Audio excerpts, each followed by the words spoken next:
Para onde você está olhando? Agora, olham para mim, de casa também espero. Mas, para onde você está olhando nesse início de 2021? Há uma palavra que Jesus deixa lá em Lucas 14, mas o texto mesmo que conta essa história está em Gênesis. E é uma história que choca por uma série de fatores. Jesus manda que os discípulos, aliás, Lucas 17, ele fala para os discípulos que eles se lembrassem da mulher de Ló. Lembre-se da mulher de Ló. Por quê? O que aconteceu com a mulher de Ló? Muito conhecida a história. Ló vai para uma cidade, uma região que ele achou que era muito boa, mas uma região contaminada pelo pecado. Uma região fértil na época, mas destruída por todo tipo de promiscuidade. O egoísmo que tomava conta daquele povo, porque além da promiscuidade havia um egocentrismo exagerado, um hedonismo, e cada um buscava o seu próprio prazer. Não olhava para os outros. Algo que era importantíssimo nas cidades da época era você exercer hospitalidade. O povo de Sodoma e Gomorra, aquelas duas cidades vizinhas, não tinham. Quando a gente fala em Sodoma e Gomorra, logo já vem à mente, a maioria das pessoas associam com a pornografia, com a prostituição desenfreada, com práticas condenadas pela palavra de Deus, homossexualismo. E realmente tudo isso caracterizou aquela cidade. E Ló, que foi um homem criado dentro do temor do Senhor, criado pelo seu tio Abraão, quando escolhe, ele e a sua família são contaminados. Ele talvez nem tanto, mas a sua família é. Ele tinha a esposa e duas filhas. E a partir do versículo 15 de Gênesis 19, é dito assim: ao raiar do dia, os anjos insistiam com Ló, dizendo: depressa, leve daqui sua mulher e suas duas filhas, ou vocês também serão mortos quando a cidade for castigada. Tendo ele hesitado, os homens o agarraram pela mão, como também a mulher e as suas duas filhas, e os tiraram dali à força, e os deixaram fora da cidade, porque o Senhor teve misericórdia deles. Assim que tiraram da cidade, um deles disse a Ló: fuja por amor à vida, não olhe para trás, e não pare em lugar nenhum da planície. Fuja para as montanhas, ou você será morto. Ló, porém, lhe disse: não, meu senhor, seu servo foi favorecido por sua benevolência, pois o Senhor foi bondoso comigo, poupando-me a vida. Não posso fugir para as montanhas, senão esta calamidade cairá sobre mim e morrerei. Aqui perto há uma cidade pequena, está tão próxima que dá para correr para lá. Deixe-me ir para lá. Mesmo sendo tão pequena, lá estarei a salvo. Está bem, respondeu ele, também lhe atenderei esse pedido, não destruirei a cidade da qual você fala. Fuja depressa, porque nada poderei fazer enquanto você não chegar lá. Por isso a cidade foi chamada Zoar. Quando Ló chegou a Zoar, o sol já havia nascido sobre a terra. Então o Senhor, o próprio Senhor, fez chover do céu fogo e enxofre sobre Sodoma e Gomorra. Assim ele destruiu aquela cidade e toda a planície, com todos os habitantes da cidade e a vegetação. Mas a mulher de Ló olhou para trás e se transformou numa coluna de sal. Pai bendito, nós te agradecemos por este novo ano que começamos e te pedimos, estejas a nos ajudar a olhar na direção certa. Em nome de Jesus, oramos agora. Amém. A mulher de Ló olhou para trás, olhou na direção errada. Ela olhou para trás, por quê? Porque provavelmente aquela mulher, contaminada pela situação pecaminosa da cidade, por tudo aquilo que ela oferecia de luxúria, ela se lembra com saudade. Talvez essa mulher tivesse desenvolvido relacionamentos errados, condenados por Deus, mas Deus tinha tido misericórdia dela, mas ela estava olhando apenas para prazeres agora destruídos.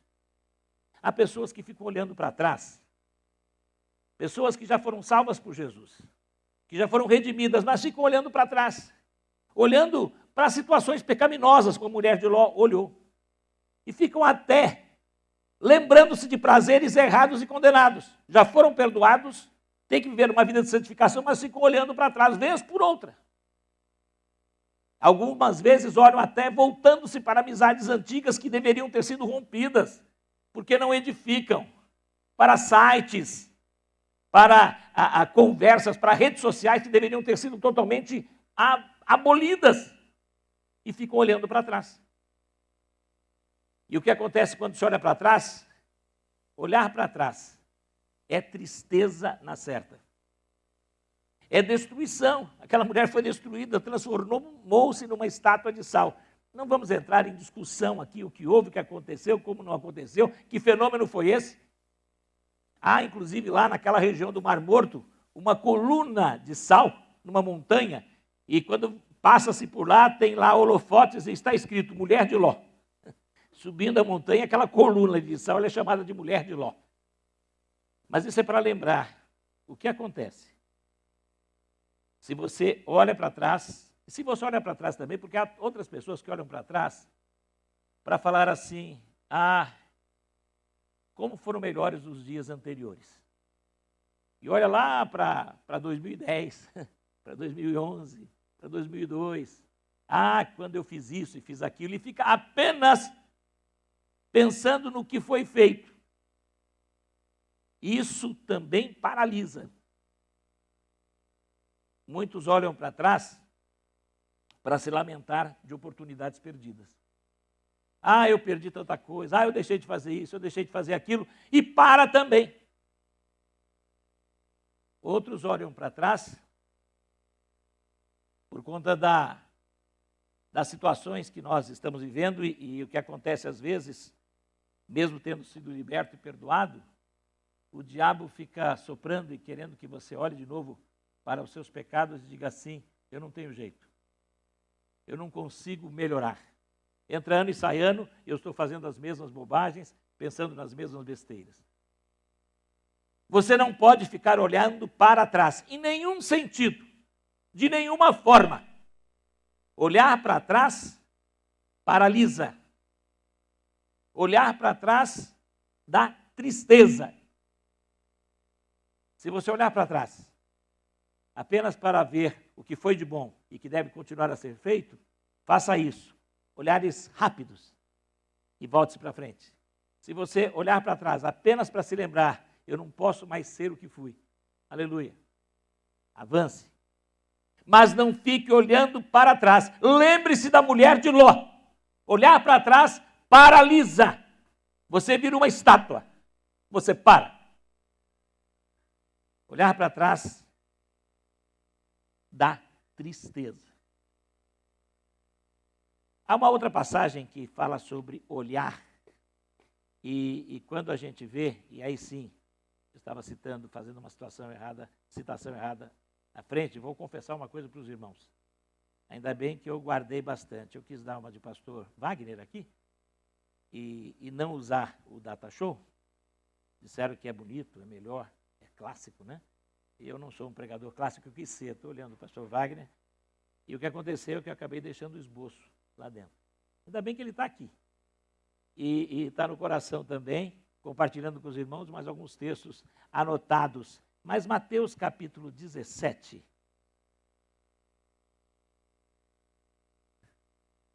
Nós vamos... Aliás, perdão. É aí que está, né? Quando a gente está sem isso. Mateus capítulo 14. Depois de ter feito a primeira multiplicação dos pães, Jesus vai orar, despede a multidão, manda os discípulos entrarem no barco e ir para o outro lado. E quando eles estão remando sozinhos, a Bíblia diz que vem uma tempestade, e o vento estava soprando, o barco balançando, e de repente eles olham, e a partir do versículo 25 é dito, alta madrugada, Jesus dirigiu-se a eles andando sobre o mar. Quando o viram andando sobre o mar, ficaram aterrorizados e disseram, é um fantasma, e gritaram de medo. Mas Jesus imediatamente lhes disse, coragem, sou eu, não tenham medo. Senhor, disse Pedro, se és tu, manda-me ir ao teu encontro por sobre as águas. Venha, respondeu ele. Então Pedro saiu do barco e andou sobre as águas e foi na direção de Jesus. Mas quando reparou no vento, ficou com medo e, começando a afundar, gritou: Senhor, salva-me! Pedro quis andar sobre as águas como Jesus e foi possível. E Jesus disse: venha. E ele foi olhando para Jesus e foi andando sobre as águas. Mas, de repente, ele olhou para o lado. Ele olhou ao redor. Ele sentiu o vento e deve ter olhado ondas balançando, olhou para baixo e viu que estava sobre o meio líquido. A insegurança tomou conta, ele olhou ao redor, sentiu o vento, desviou o olhar de Jesus e afundou. Há muita gente que está olhando ao redor. Fica colocando, puxa vida, o ano foi de Covid, a vacina não chegou e a Covid continua, e o que vai acontecer? E agora o que vai ser de nós? A igreja continua ainda com os cultos, tem que marcar, tem que falar, tem que ter aquela chatice de se inscrever, que coisa difícil usar máscara todo o tempo, e o que vai acontecer de mim e da minha família e do meu futuro e do meu emprego? E você começa a olhar para o lado e deixa de olhar para Jesus. E o que vai acontecer? Você vai afundar, porque o medo toma conta. Se você fica olhando para as circunstâncias, se você fica olhando ao redor, se você desvia o olhar do foco certo, você afunda. Não fique olhando as circunstâncias. Quantas vezes você fica olhando para aqueles que estão se afundando e você se afunda também? É muito conhecida a história do corredor da São Silvestre, que quando estava indo, olhou um pouquinho para o lado e quando viu o outro passando, parou e perdeu por segundos aquela corrida que era certa. Porque olhou para as circunstâncias, deixou e perdeu o foco. Você não pode olhar para as circunstâncias, você não pode olhar para aqueles que estão parando, você não pode olhar para aqueles que estão te provocando, para aqueles que estão gritando, e como o inimigo Satanás usa outras vozes para fazer com que você pare de olhar para o lugar e olhe só para o lado e se perca. Não olhe para as circunstâncias. Há um cântico, inclusive, assim, né? Não olhe para as circunstâncias. Não, não, não. Não, não, não. Não olhe para o lado. Não olhe para o que está em volta. Pedro deixou de olhar para Jesus e afundou. Se você ficar olhando para o lado, se você prestar atenção nas circunstâncias, prestar atenção nos ventos que batem, você vai se afundar também. Nesse início de ano, deixe de olhar para a Covid. É claro que temos que ter todos os cuidados. Mas deixe de olhar para isso como se fosse o fim dos tempos e do mundo. Temos passado por aflições e passaremos. Essa pandemia, talvez venham outras por aí. E assim vai ser. Estamos chegando cada vez mais próximos do fim. Mas há algo muito melhor. O melhor está por vir. Amém? Então, por isso, não olhe para as circunstâncias. Olha para frente. Quem olha para as circunstâncias, quem olha para o lado, quem deixa de olhar para Jesus, o medo toma conta. E o medo te afunda.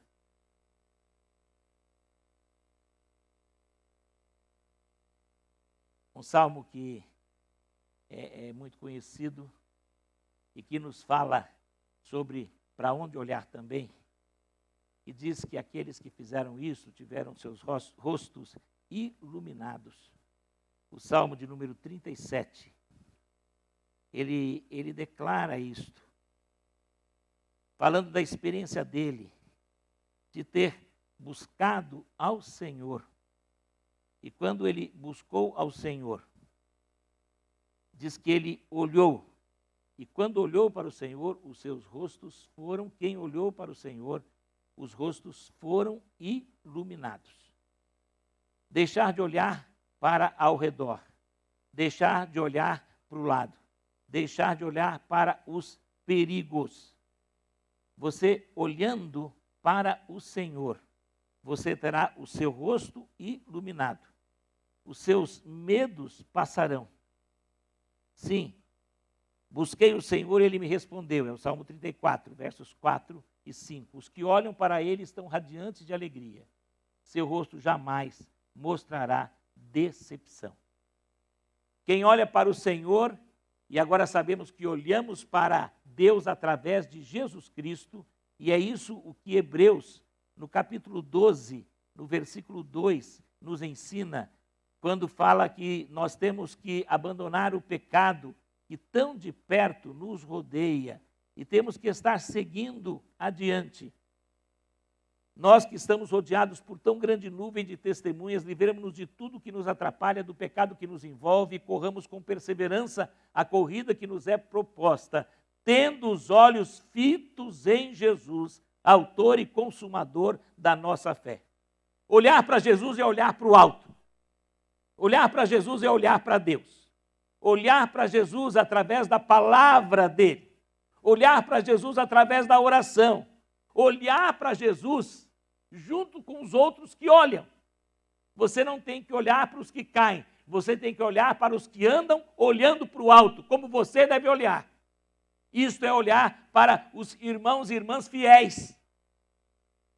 Às vezes nós focamos demais no pastor que falhou, no diácono que pecou, no líder que abandonou. E deixamos de olhar para aqueles que, às vezes, irmãozinhos simples, irmãzinhas simples, ou pastores que estão olhando para Jesus também. E vamos nos perdendo por estarmos olhando ao redor, nos perdendo porque estamos olhando para trás. Olha pela palavra, olha pela oração. Orar mais do que fazer petições. Orar para confessar pecados e, pelo poder do Espírito, abandoná-los. Olhar para agradecer por bênçãos inumeráveis que Ele dá. Conta as bênçãos. O correto na tradução desse hino é dizer assim, uma a uma, contar uma de cada vez, e você há de ver surpreso quanto Deus já fez. Você fez isso em relação a 2020? Lamentamos tantas coisas, olhamos para trás às vezes com aquele olhar das coisas perdidas e as coisas boas que aconteceram. O próprio fato de nós estarmos reunidos aqui, de você estar em sua casa hoje, tendo acesso ao YouTube para receber coisas boas, não é motivo de gratidão a Deus? E foi o que aconteceu. Esta pandemia provocou em nós um desejo de melhorar a comunicação, e até como igreja, e como igrejas. Dizem que agora o YouTube está até, se alguém do YouTube está me escutando, não sei se escuta, graças a Deus, né? O YouTube está tendo problemas agora porque muitas igrejas foram para o YouTube. Aleluia! Coisas boas do YouTube. Graças a Deus! E foi por causa do quê? Da pandemia. Aleluia pela pandemia. Que nos levou a olhar agora para os outros meios de comunicação. Para outras maneiras de anunciar o evangelho, invadir lugares que o diabo estava querendo tomar conta. E por isso, em tudo devemos dar graças. É claro que vamos olhar, vamos ver queridos que perdemos, mas devemos olhar, porque esses queridos, alguns, e eu vejo aqui a Milene, e quando olha, é claro que vê a irmã Maria José, que se foi, mas pode olhar também e agradecer pela vida dela, porque com certeza ela está com o Senhor. E essa certeza ela tinha. Então podemos olhar e ver que um dia vamos encontrá-la no céu. E olhar para Jesus é estar olhando para o lugar onde estão as testemunhas. Estes que têm sido vencedores e que nos aguardam se estivermos com o foco certo. Olhando para o alto, olhando para Jesus. Para onde não devemos olhar? Não devemos olhar para trás. Lembrem-se da mulher de Ló. Não olha para trás, para nada atrás. E pode, na verdade, paralisar você. Não vamos olhar para quê? Para as circunstâncias, para os perigos, para os maus exemplos, para as tentações. Porque isso nos amedronta e nos afunda. Vamos olhar para onde? Olhar para o alto. Olhar para Jesus. Olhar pela palavra, olhar pela oração, olhar junto com os que estão olhando. E com certeza os nossos olhos serão iluminados. Sim, um dia Jesus disse também isso, que os olhos são candeias. Se forem iluminados, iluminarão todo o corpo. Se forem trevas, vão também escurecer todo o interior. Vamos olhar para Jesus, os nossos olhos serão iluminados, o nosso rosto brilhará. E dessa maneira devemos olhar para 2021, com o olhar de quem olha para Jesus, com fé, com perseverança, sabendo que o Senhor, que tem estado conosco até aqui, estará conosco. E com certeza continuará a nos abençoar e nos capacitará a realizarmos a missão que cada um tem para cumprir. Amém? Não olhar para onde? Não olhar para trás. Olhar para trás, paralisa. Não olhar para os lados e circunstâncias, amedronta e afunda. Olhar para Jesus, olhar para o Senhor e termos os rostos iluminados para avançarmos de bênção em bênção, de vitória em vitória, de luta em luta, mas de glória em glória. Obrigado, Pai, porque sabemos que o Senhor está conosco como tem estado até aqui. Obrigado pelo ano de 2020, por todas as experiências. Obrigado, Senhor Deus, pelas provações e pelas lutas, porque através delas nós temos crescido. Obrigado pelo teu perdão e misericórdia, pela tua graça, sempre renovadas, e sei que continuarão, porque as tuas misericórdias se renovam a cada manhã. Obrigado por tua igreja, obrigado por cada irmão e irmã, e que juntos estejamos sempre olhando para Jesus, autor e consumador da fé. E assim iremos de glória em glória, avançando cada vez mais, de vitória em vitória, até a vitória final. É em nome deste Jesus que oramos. Amém. Que o amor de Deus, o Pai, a graça do seu Filho Jesus, a ação, a comunhão e a consolação do Espírito Santo esteja sobre o povo de Deus, hoje e todos os dias dessa semana. Amém e amém.